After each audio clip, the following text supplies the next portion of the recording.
Hello and welcome to Roundtable. Is there a winner among major European economies when it comes to surviving the pandemic? Today, we look at 4 nations and ask who's likely to come out on top. It's your money they've been spending, and for every winner, there is a loser.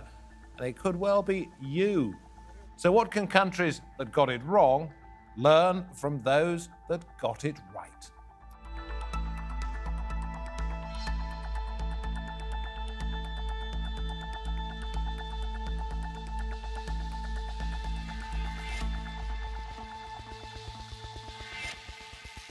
I'm David Foster. Very good to have your company. Yes, there have been losers, but also opportunities. Take the UK, for example. Believe it or not, there, at least 24 more people have become billionaires during the pandemic. Some have prospered.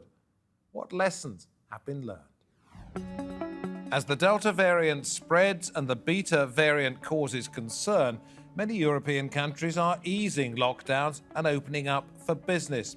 Economic activity has increased in recent months. The UK retail sector recorded the fastest quarterly growth on record for both online and in-store shopping. This is set to increase, with the UK ending lockdown rules this week. According to France's chief economist, the French economy has had a steep rebound, even steeper than last year. This comes as President Macron introduces COVID-19 health passes for entry to restaurants, shops, and hospitals in an attempt to contain the rising number of cases. Portugal's central bank raised its economic growth forecast for 2021 due to an expected increase in exports and consumer spending. But Portugal recently brought in a curfew in some regions, and like other countries reliant on tourism, it has been affected by changing travel rules. Will European economies bounce back this summer, or will the surge in cases wreck the recovery? Well, joining us from the Greek island of Crete, I'm delighted to say, Ruet. He's working there at the moment, but he happens to be a French economist at the National Centre for Scientific Research. Then we go to Essex in the east of the United Kingdom. Prem Sikka there, now a member of the House of Lords and Emeritus Professor of Accounting at the University of Essex and the University of Sheffield. And then we head to Lisbon, capital of Portugal. Armand is their Assistant Professor at the Nova School of Business and Economics in Portugal. He'll help us with that country, but also Italian, and he will help us with Italy too. So we're looking at 4 particular countries today. Joël, I wanted to come to you first of all. You talked about the contraction of the French economy in the notes I saw. During the oil crisis of 73, 2%, 2008, the financial crisis, 1%, COVID, 13%. Those figures are pretty terrifying when you look at what we've just been through, still going through, and yet you're upbeat about what France has achieved or will achieve. What do you think is the one thing that France has done particularly well? Well, I'm outbeat because we learn in economics. You know, you quoted 2% shock with the oil shock of 73. This was 2% shock on the stocks and on the GDP. It was a big thing at that time, but looking back in retrospective, you know, it was only 1% in 2008 crisis, but a huge stock decrease, a lot of destruction of capital. The COVID didn't destroy much capital. In fact, the stocks have even been booming, so the finance did not get affected, but what was affected was the real economy. This minus 13% less in the GDP you mentioned.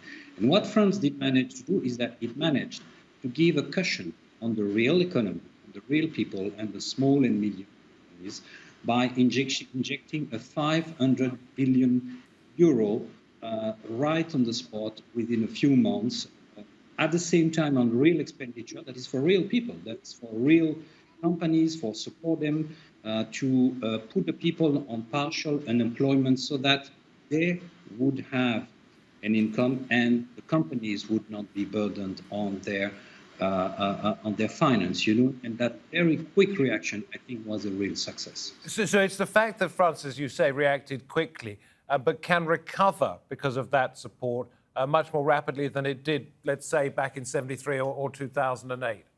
Again, it's completely different because in 73, the industry got shocked, not the rest of the economy so much. It bumped into the rest of the economy because different taxes were put, different measures that the industry had to invest to become more energy efficient, and this investment over the time was passed on to the people, but it took time. In 2008, the financial system got shocked. It could have derailed, fortunately it did not, and with injection of liquidity, the financial sector managed well. This time, I think we had a massive shock, massive impact, but which was just, I would say, immediate, which, as we were able to sustain with these real expenditure measures and the cash flow measures, a kind of, if you want, deferral of social security contribution and tax payments at the height of the crisis to be paid later at a time when people had accumulated savings, this allowed to pass the wave. It was not so much of a shock, it was more like a wave. What the government overspent over that time is what the private households oversaved during that time. And a few months later, the households started spending what they had saved, easing up for the government in investing less. Okay, very interesting. Prem, living in the UK, I read constant criticism of what the government has achieved. I mean, that's to be expected, isn't it, in your national press? But do you see anything that Joël has mentioned mirrored in the United Kingdom? I think up to a certain point, for example, the government borrowing has increased partly because it was funding the furlough scheme and also lending money to businesses to survive. But I think if we burrow down a bit, we see a very different picture. For example, the service sector, which would include things like banks, insurance, accounting, that is hardly affected because many of those service people could work online and people still need their accounts prepared, their accounts audited, people still buying insurance. When you look at the manufacturing sector, then there is a severe negative impact because many people not been able to physically get to the factories and work.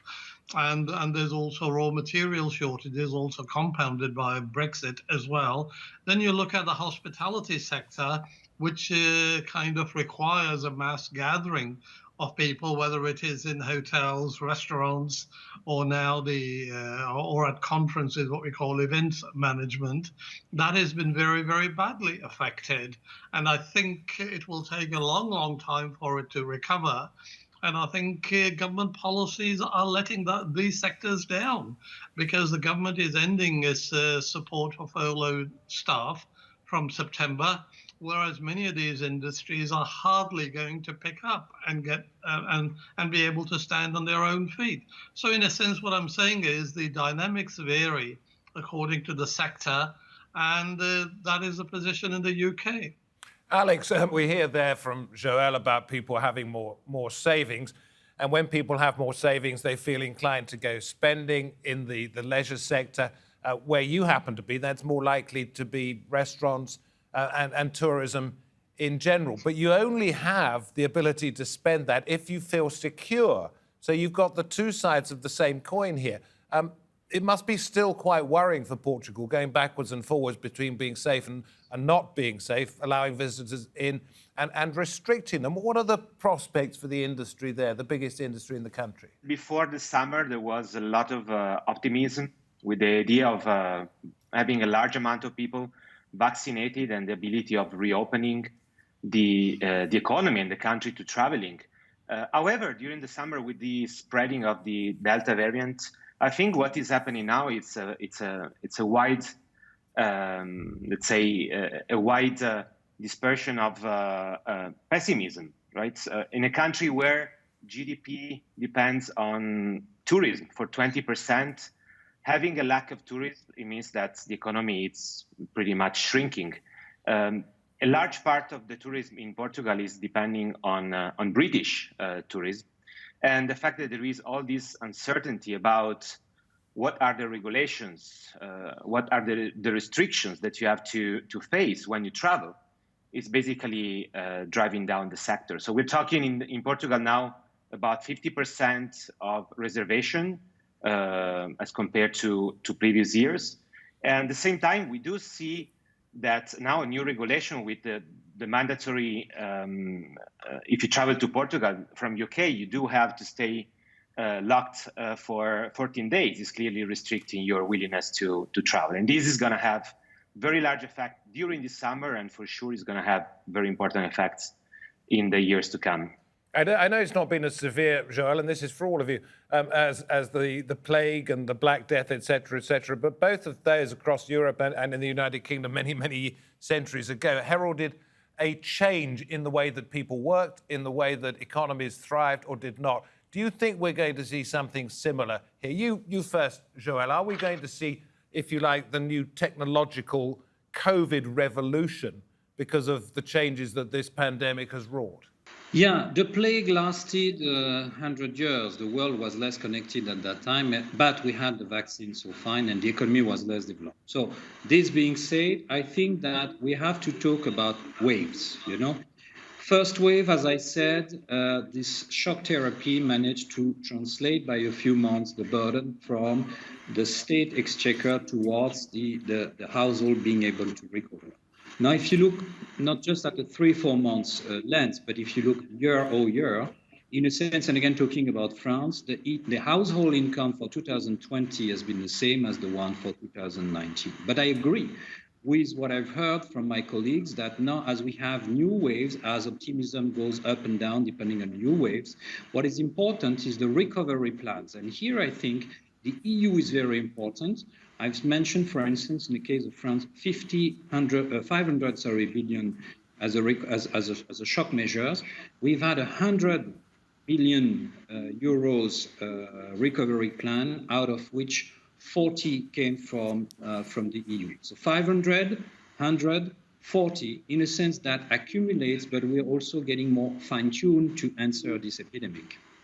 Prem, let me come to you about the UK and the recovery plan. But I first want to play in a little clip from the UK Prime Minister Boris Johnson.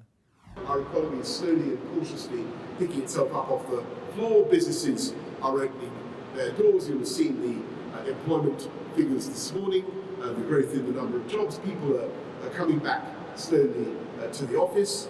And over the next few weeks, therefore, more and more people will find themselves back on their daily commute. And as Andy Haldane, the lady of the Bank of England, has said, there is every prospect that this country is poised to recover like a coiled spring.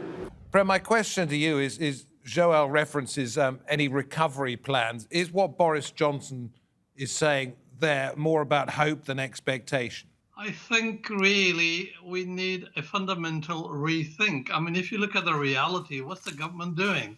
It said the public sector wages would be frozen, so that means less in people's pockets, and therefore they can't buy goods and services which are essential for building a sustainable economy.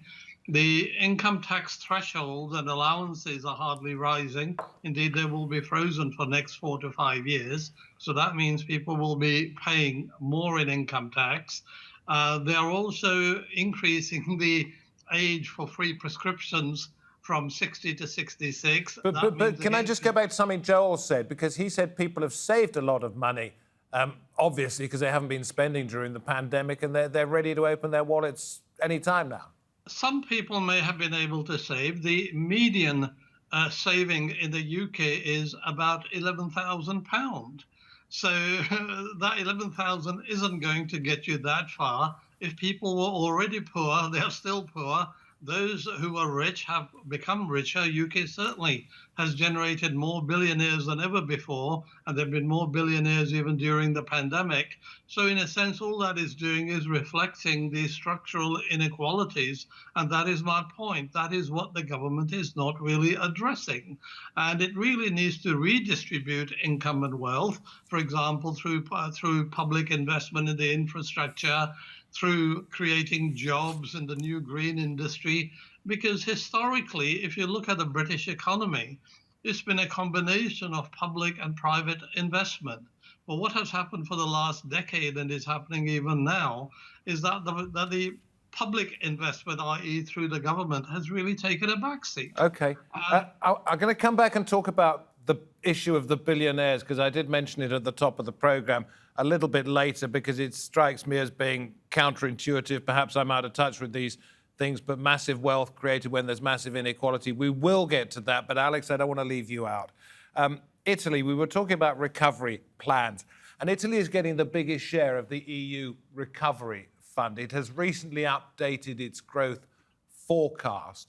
It's not perhaps as dependent on tourism as Portugal. It has a big industrial sector. Are things looking a great deal rosier for Italy than they were 12 months ago, when it seemed to be suffering more than most? Well, I would say that in terms of growth, for sure, things were not looking very good even before the pandemic. For sure, the pandemic hit. GDP growth in Italy went down by 10%, roughly 10%.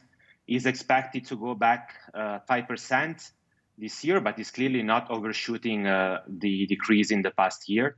It's clearly a country that is not fully depending on tourism, but tourism is very important at around 7-8% of GDP.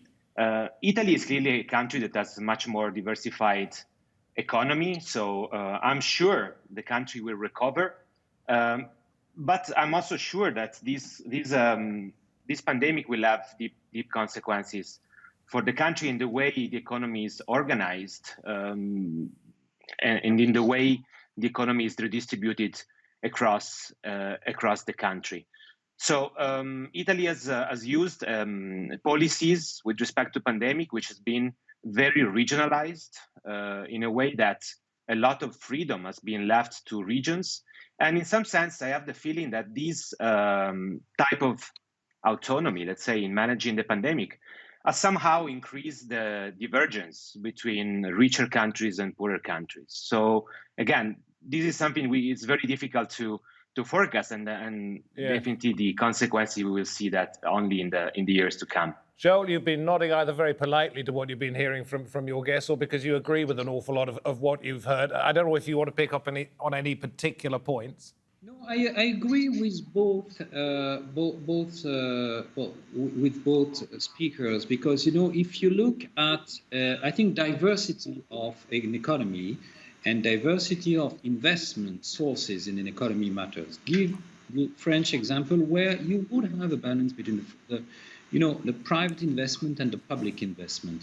Emmanuel Macron, of course, has to be optimistic, but he has to be optimistic on figures. He announced a 6% growth forecast for 2021, which we haven't seen, in years. So the recovery takes place. And if you look at figures between only April and June, the French economy created 41,000 jobs, 15% more than the quarterly average observed since 2009. Because since then, since the recovery package happened, you've had public investment, and I think this is lacking in Britain, of course, and you've had private investment, which I'm not sure so much about Italy, but from what I understand, the Italian industry, depending a bit on exports to China, has been wary in terms of reinvesting. So looking at the three countries shows that when you have a balanced investment and those investments are not delayed, then you find a way for the savings to turn into investment and not just consumption. So I agree with what is said. Redistribution at this time and age, investment is important. If we just bank on spending and consumption, that will not work. Okay, but it's all rather precarious. Prem, I'm going to read this out from Oxford Economics just a short while ago. If economies reopen and allow cases to surge, the economic gains could prove illusory. If COVID-related absences trigger major disruption to businesses and higher cases prompt greater voluntary social distancing. They know, don't they, a lot of these people, how close it is to being almost irreversible. And I know that you believe that the UK would financially not survive another pandemic. I think it will create a lot of problems. The government has mishandled the pandemic. It was, we entered the pandemic with very weak public services, and that is why we had a problem in dealing with it. The government already reduced or loosened the lockdown. For example, when it had a scheme, it was subsidizing people to eat out, and that actually spread the pandemic. And I think government again is relaxing all the restraints too quickly. So, but do you understand economically why it has been felt necessary to do that? I think my argument would be, look, all economies can always be resurrected. The dead people can't be brought back. So the question is, what exactly is the government trying to do? It really needs to pay more attention to people's welfare. Some of the things that businesses can do can wait. Those which can't wait do need to be helped. I mean, take our airlines, for example. Airlines will take a long while to recover. They do need help. Their employees need help. But the government is actually just eliminating support from September onwards. And that really is unacceptable. So I suppose, Alex, the point being made is that while the first heart attack may seriously damage the patient, anything after that could be fatal. Well, I think that we will all learn. I mean, this pandemic is not really a negative for everybody, right? So as we were saying before, there has been a clear redistribution effect. So somebody has become richer, somebody has become even poorer. So I don't think that if the pandemic is gonna last longer, is gonna be destroying the economies. So some sectors will face, so the sectors that will be able to face these in a more effective way, they will flourish. Some others, they will die. And I think the economy will come out stronger. So let's talk. Let's talk, if we may. Sorry, you mentioned some people have got a great deal richer. In your areas, Italy, Portugal, or anywhere you like to choose. What particular reasons have people found to enrich themselves in this terrible time? Some sectors have just responded very rapidly, and the ability to respond rapidly to a very, let's say, a changing environment is just rewarding. So if you, as a business, you're not responding to these type of changes, then you go out from the markets. But if you are able to survive, then you definitely is going to be you're going to be stronger. So a very simple example. Facing the very first lockdowns, there's a lot of very small businesses that started delivering. And this is a very simple type of change in the way you deliver your products. But the ability to move from being a shop to being a shop online, even a very simple shop, and the ability to reach more people, allows some even small businesses to flourish and become even stronger than how they were before, before the pandemic. 24 extra billionaires in the UK, I read 2 days ago, maybe 25, 26 now. In what area have they been able to succeed when others have found it so difficult? I think generally in services, and also many who provided supplies to frontline services, for example, through the personal protection equipment delivery, test and trace. So in many ways, some of these people have got richer, because the state was throwing money around freely, awarding PPE contracts and many others. And of course, staying at home, people watching Netflix and online services and buying online. So that has really helped. I mean, just to give a perspective on it, in 1 year, the billionaires' wealth increased by over 21.7%. That is staggering. And really, that needs to be taxed to generate resources for social investment by the government and also for redistribution. Indeed. Joel, I think we've probably got about a minute and a half left. Can economies, can countries' governments learn from these successful entrepreneurs? Yeah, entrepreneur and billionaire is different. France is not very good at creating billionaires, and it's not a pride we miss, you know. And especially I'm proud of my country that in this crisis, not many people, some have been left over, but a majority, huge majority of people, including entrepreneurs, have been accompanied. Now you have this growing number of young entrepreneurs whose taxes, whose administrative regulatory costs have been suspended, stopped. They've received aids, and those entrepreneurs, mind you, can also be social entrepreneurs, close to the people, close to very local distribution. So I really think we do learn, and I really think that somehow the COVID crisis has accelerated a transformation, social transformation, and also a green transformation. And Looking at figures, the EU expects 4.8 growth in the EU and the Eurozone for the coming year, even with the Delta variant. So we are learning, you know. You've got to move quickly, Alex, and that's the main lesson, I would suppose, isn't it? Yeah, we definitely have to move very quickly. But I think that we also have to keep in mind one important point, which is we should not only focus on immediate consequences, but we should think about future generations. So government should never forget the fact that our future depends on the future generations. So keeping an eye on education is particularly important, especially in the months to come. Much appreciated, Alex, Armand, Joël, Ruet, and Lord Prem Sikka. We appreciate your time with us on this roundtable. Thank you very much indeed. And may you live long and prosper, as somebody better known than me once said.